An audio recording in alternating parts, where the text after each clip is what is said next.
का आलास? हा भैरवीजी काय करताय तुम्ही?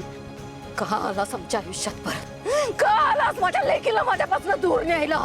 मी हकललं होतं तुला, मी घालवलं होतं तुला. तू तुझ्या मर्जीने गेला होतास, मला सोडून, ताराला सोडून तुझ्या मर्जीने गेला होतास तू. मी जाऊ म्हटलं नव्हतं तुला. तू गेल्यानंतर या पोरीला एकटीने मोठं केलंय मी. एकटीने स्वतःची ओळख पुसून हिची ओळख निर्माण केली मी, हिचं अस्तित्व निर्माण केलं. आणि आज माझ्या लेकीत आणि माझ्यात विद्वेष निर्माण करायचा प्रयत्न करतोय तू. मग काय करतेस तू? अजून काय वाईट व्हायचं राहिलंय? सॅड भैरवी, इतक्या वर्षानंतरही तू अजून तशीच आहेस.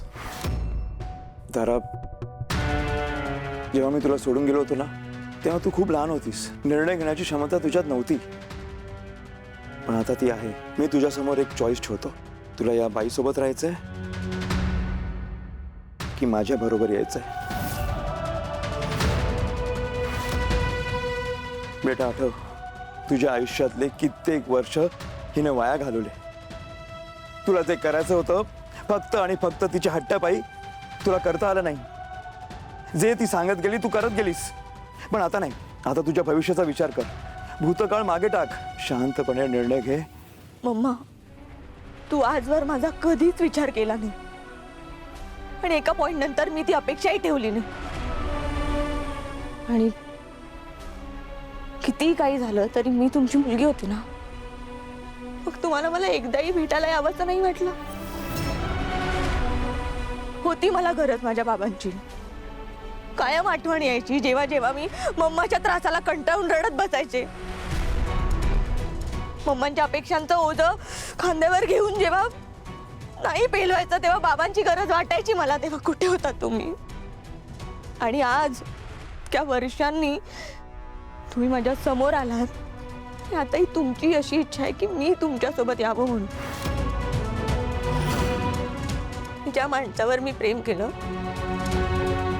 तो सुद्धा माझी बाजू समजून नाही घेत आहे. सगळ्या बाजूने मला एकटं वाटतंय. कोणी मला विचारा ना की मला काय हवंय, माझी काय इच्छा आहे.